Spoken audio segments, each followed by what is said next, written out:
I'm Jakiya Alvies, class of 2028. I go to Cathedral High School, and I'm a six-time All-American, and I'm a freshman. Okay. Six-time All-American. I'm assuming that's for the club team. Yes, Okay, what club do you run with? I ran with Soca Speed in the Okay. past, but I'm working with my trainer. My trainer's Flash, Ah, and, he's working on like an AU team, so I'll be okay. running with him soon. Look, All right. shout out to Soca Speed and Coach Flash. Yeah. What events, Jakiya, what events do you compete in? I compete in the 100, 200, and long jump, and I do relays as well. Now, what got you interested in track? I've been running since I was younger. Like I just always been like an energetic child. Like even on like at school and field day, like I always been just energetic. And then one day I just my mom just thought it would be good for me to doing like club and stuff because she did track and she seen like that I could do it too. Awesome. So since you've been running from such a young age, excuse me, I'm sure Mhm. you've had people that you look up to in the Yeah, sport. So who's been your biggest inspiration? my dad, he's just been inspirational. Like even on my worst days, he'll tell me get up and like go run or go run up and down the stairs. It don't even got to be major. Like he'll just like just have me doing stuff, and even my mom too. And it's just like they always been like my supporters. And yeah.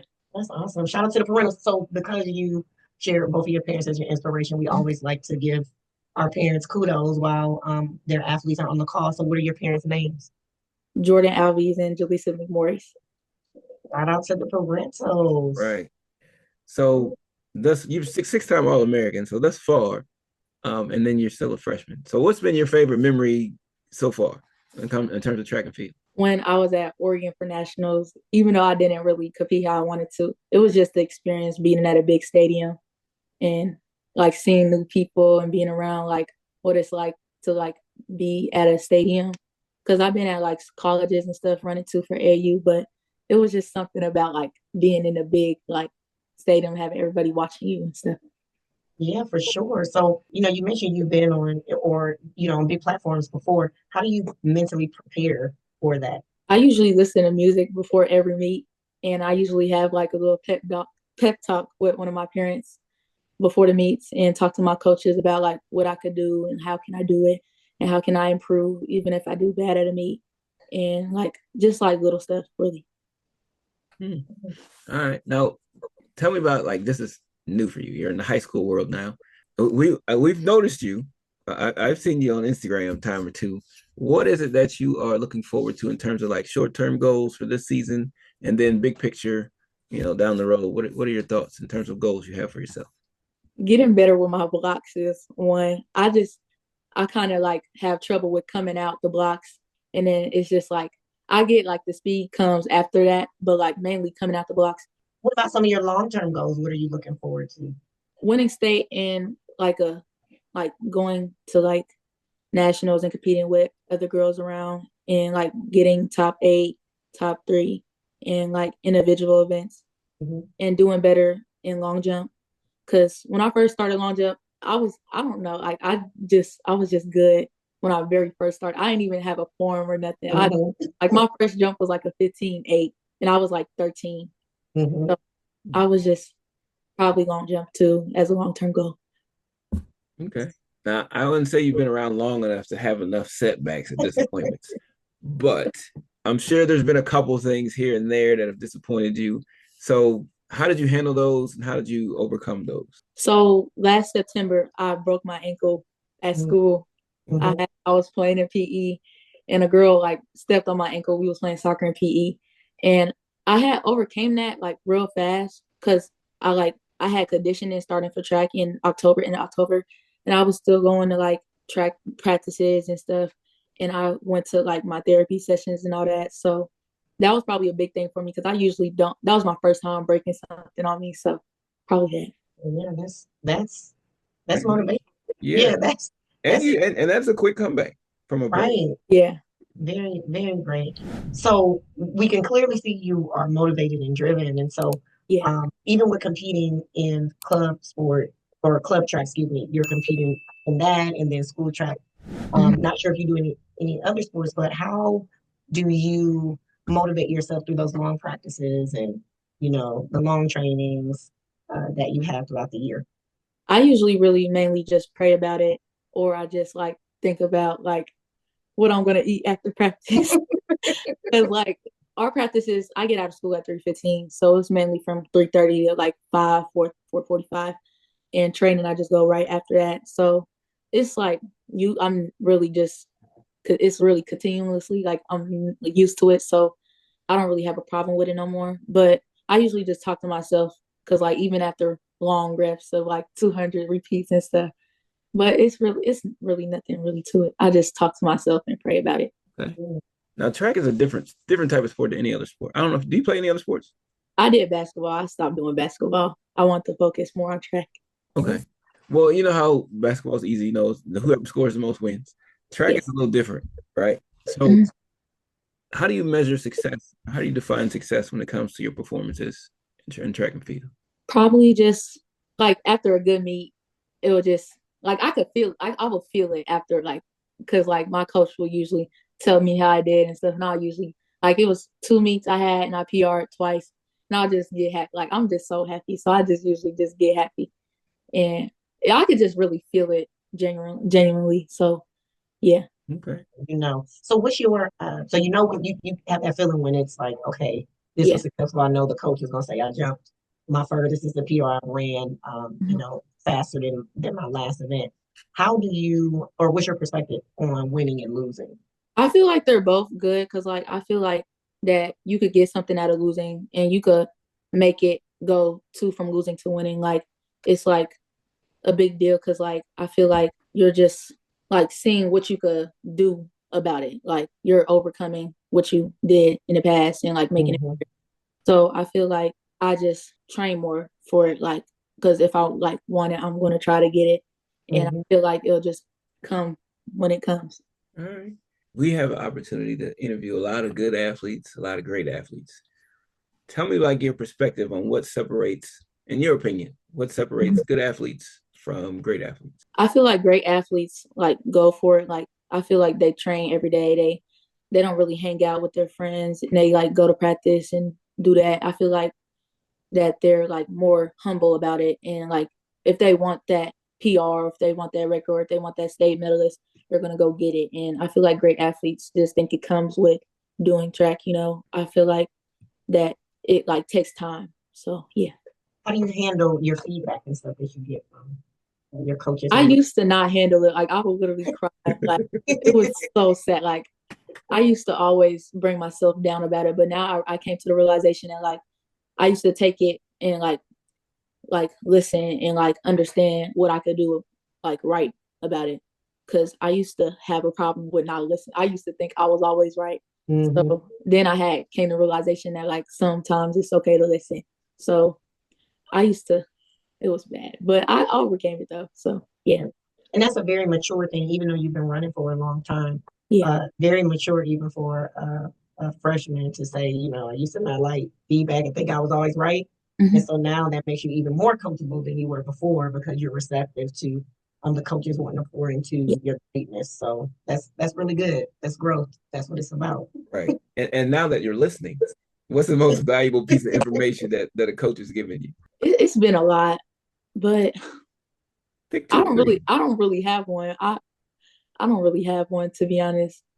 Because me and my coaches and trainers have a relationship where like we always like laugh and talk about it. Like, yeah, I don't really have one. So, I mean, they tell you stuff. They're always trying to help you get better. Yeah. Sometimes they're trying to help you calm down. Sometimes they're trying to help you visualize stuff. So they mean to tell me that all these things, they have nothing. Well, the main one I think is like it's okay to lose. Hmm. Cause like it's like mainly it's like okay because like you're gonna work on that and time is gonna come.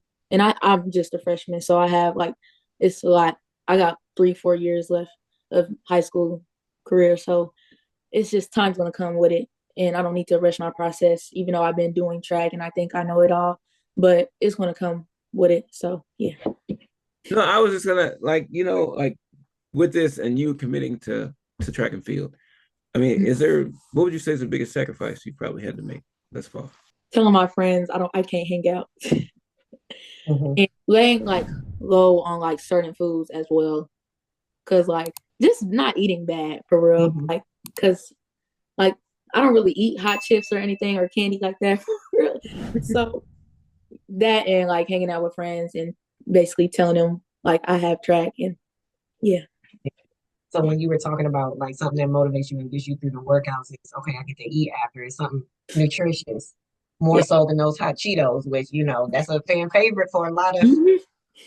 a lot of kids. So what are some of your favorite foods or foods that you recognize are really important to you performing at your best? Like salads, fruits, certain like drinks. Cause my high school track team they love Cheez-Its and like fruit snacks and stuff like that. And sometimes I do bring my own snacks and stuff, but it's just like what's in my face. I'm going like I have like yeah, like it's just they just have it in front of me, so I got no choice to eat it. But I usually try to prepare myself to like get certain food and eat certain food, even on like the weekends when I don't, or during the week. Like I try to eat healthy and stuff. Yeah. Yeah, that's Okay, good. that Good. works. As long as you, because it does require you to kind of stand on your own in Yeah. preparation of your food. I'm a food person, so I'm like into nutrition. So I'm always pushing that angle when it comes to this. Yes, So if you need to very bring your much. own, bring your own. Okay. Yeah. So and just go from there. Now you're how do you like this is all new to you, right? And you're at Cathedral and Cathedral's got a name. So how do you like handle the pressure of representing your school at these different competitions? I usually just like go out with what I can because I know how I run and it's nobody else race besides mine. That's how I feel like when I'm running. So like however I do is how I do at the meets. And like I know my teammates are always going to cheer me on, even if I did bad, they're going to think I did good. I'm still going to think I did bad. But I think I have a good support system at Cathedral and I think they help a lot. Cool. Makes sense. So how do you handle your or how do you engage your competitors? How do you view them? I have a lot of like I know a lot of people. So when I'm at meets, I'm always happy and say hi to my friends and go along and warm up and stuff. But when I'm on the like when I'm getting in my blocks, I'm not. I don't know. You So locked in. No yeah. smile, no smiling, no, Even no when the like smiling face. officials try to talk to me, I just still look in my lane. I don't even be trying to talk. I'm just worried about my race. So yeah. So we make sure we catch you either before you warm up or after you finish with all your races. All Yeah. And right. then get that smile back. Exactly. Hmm. Now, if you could compete in any other sport, I mean, I know you did basketball, but what else would it be? What other sport would you compete in? Before I even did track, I did swimming too.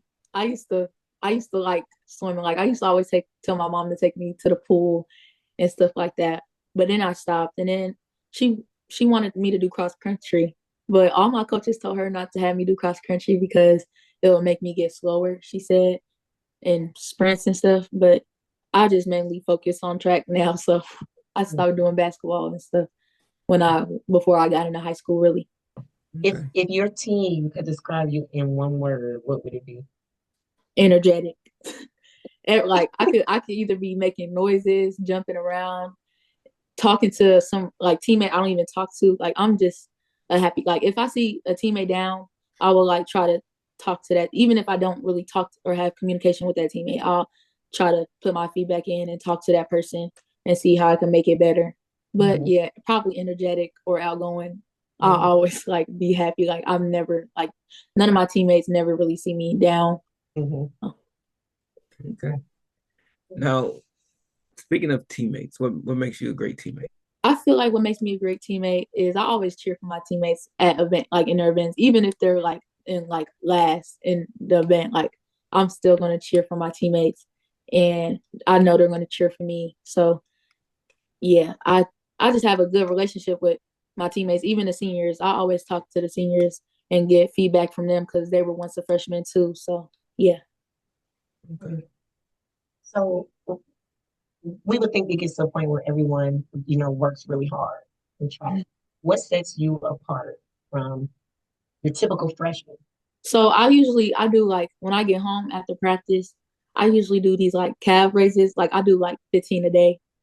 So when I even after practice, even after a hard day, before I do homework and stuff, even though student athlete comes before student, but I'll get in the shower and then get out and then start doing my calf raises on each step because I feel like if I'm not working, somebody else is. So it could be the little things that come to it. So Nice. Tell me a little bit about what you're looking forward to. This is your first year high school track. What are you looking forward to this season? What do you want to experience? What do you want to accomplish? What are some of those things? I mainly want to experience like getting some type of record this season, or like, like state thing, mainly because nobody really gets, like, it's very rare. So that, and having my name on the wall at school in an indoor and outdoor event, and being on a relay and having a record as well. And we're actually down by zero point 0.3 milliseconds in our relay. So yeah. Okay. So you're getting there. Yeah. Cool. Big things. All right. We're ready. Well, Jakiya, we want to thank you for joining us. Thank you. If people are trying to follow you, keep up with you this season, where should they look? I'm mainly on Instagram. On my it's called Speedy Kaya, Speedy.Kaya, Kiya. All right. Well, thank you again for joining us. We look forward to seeing you this season and cheering you on. Thank you. Yes, for sure.